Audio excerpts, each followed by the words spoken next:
আসসালামু আলাইকুম everyone, welcome back to my channel ours time. আশা করি আপনারা সবাই ভালো আছেন। আলহামদুলিল্লাহ, আমিও ভালো আছি। আজকে নিয়ে এসেছি খুবই সহজ এবং মজাদার একটি রান্নার রেসিপি, খাসির কলিজা ভুনা। আর এটার সঙ্গে আমি তেলিটাও নিয়ে নিয়েছিলাম। আর যেভাবে রান্না করেছি এভাবে রান্না করলে এটা থেকে বাজে কোনো গন্ধ আসবে না এবং খেতেও হবে খুবই মজাদার। প্রথমে আমি খাসির কলিজাগুলো টুকরো করে কেটে লেবুর রস এবং লবণ দিয়ে আধা ঘন্টার জন্য মাখিয়ে রেখেছিলাম। পরে আমি এটাকে খুব ভালোভাবে ধুয়ে পরিষ্কার করে পানি ঝরিয়ে নিয়েছি। একটি পাত্রের ভিতর পরিমাণ মতো পানি দিয়েছি। পানিটার ভিতরে অ্যাড করে দিয়েছি 1 টেবিল চামচ লবণ, 2 স্লাইস লেবু এবং একটি লেবুকে আমি চিপড়ে পুরো রসটাই দিয়ে দিয়েছি।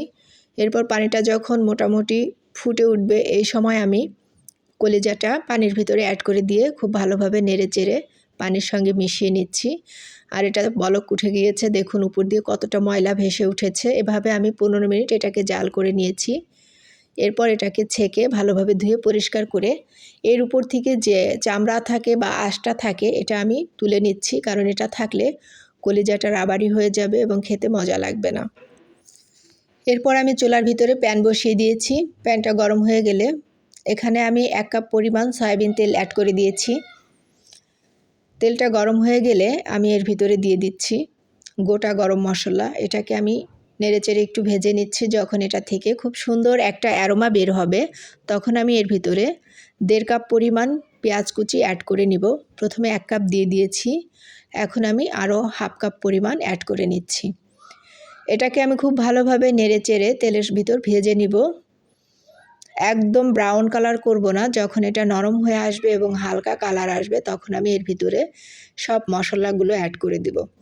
এখন দিয়ে দিচ্ছি 1.5 টেবিল চামচ পরিমাণ আদা রসুন বাটা, 1 টেবিল চামচ পরিমাণ দিয়ে দিচ্ছি হলুদের গুঁড়া, 1 টেবিল চামচ পরিমাণ দিয়ে দিচ্ছি ধনিয়ার গুঁড়া, 1 টেবিল চামচ পরিমাণ দিয়েছি শুকনো মরিচের গুঁড়া, আর 1 টেবিল চামচ পরিমাণ দিয়েছি হাতে বানানো গরম মশলা এবং 1 টেবিল চামচ লবণ দিয়ে খুব ভালোভাবে নেড়ে এটাকে আমি তেলের সঙ্গে মিশিয়ে নিচ্ছি যেন মশলাটা পুড়ে না যায়। এর জন্য সামান্য একটু পানি অ্যাড করে মশলাটা নেড়ে চেড়ে কষিয়ে নেব। 5 মিনিটের জন্য ঢাকনা দিয়ে ঢেকে দিলাম। ঢাকনা তুলে 5 মিনিট পর এর ভিতরে আমি কিছু আলুর টুকরো অ্যাড করে দিব।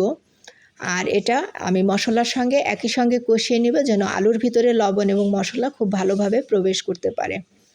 কিছুক্ষণের জন্য ঢাকনা দিয়ে ঢেকে আমি মশলাটা কষিয়ে নিচ্ছি। এরপর আমি এর ভিতরে কলিজাটা অ্যাড করে দিব।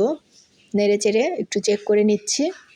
এখন দিয়ে দিচ্ছি প্রসেস করে রাখা কলিজা, আর কলিজাটা দিয়ে আমি খুব ভালোভাবে নেড়েচেড়ে মশলার সঙ্গে মিশিয়ে নিচ্ছি। এটা মেশানো হয়ে গেলে কিছুক্ষণের জন্য আমি ঢাকনা দিয়ে ঢেকে কষিয়ে নিব। 5 মিনিট পর ঢাকনাটা তুলে নিয়েছি এবং খুব ভালোভাবে নেড়েচেড়ে সব কিছু মিশিয়ে নিচ্ছি যেন মশলাটা ভালোভাবে সব কিছুর সঙ্গে অ্যাডজাস্ট হয়ে যায় এবং এটা খেতেও খুব মজার হয়। এরপর আমি আরও কিছুক্ষণ ঢাকনা দিয়ে ঢেকে দিচ্ছি। ঢাকনাটা তুলে নিচ্ছি। দেখুন খুব সুন্দরভাবে কষানো হয়ে গেছে এবং এটা থেকে তেলটাও ছেড়ে দিয়েছে। এটাকে আমি নেড়েচেড়ে একটু মিশিয়ে নিচ্ছি। আর এখন আমি এর ভিতরে অ্যাড করে দিব 1 কাপ পরিমাণ গরম পানি। অবশ্যই গরম পানিটা অ্যাড করবেন, ঠান্ডা পানি দিলে এটা টেস্টটা নষ্ট হয়ে যাবে। এখন সব কিছু খুব ভালোভাবে নেড়েচেড়ে মিশিয়ে নিচ্ছি এবং আমি এটাকে ঢাকনা দিয়ে ঢেকে দিচ্ছি 10 মিনিটের জন্য। 10 মিনিট পর আমি ঢাকনাটা তুলে আবারও একটু নেড়েচেড়ে সব কিছু চেক করে নিচ্ছি। এই সময় সবাই চেক করে নেবেন যেন লবণ মশলা সব কিছু ঠিক আছে কি না। ঢাকনাটা তুলে আমি আবারও একটু নেড়েচেড়ে সব কিছু দেখে নিচ্ছি।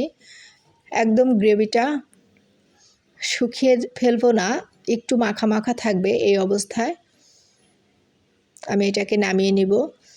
আমার রান্নার ঘনত্বটা এখন ঠিক আছে। এর ভিতরে আমি 1 টেবিল চামচ পরিমাণ গরম মশলার গুঁড়ো অ্যাড করে নেড়েচেড়ে এটাকে আমি এখন নামিয়ে ফেলবো। রান্নাটা কমপ্লিট হয়ে গিয়েছে। আর একটি পাত্রে এটাকে আমি পরিবেশন করে নেব।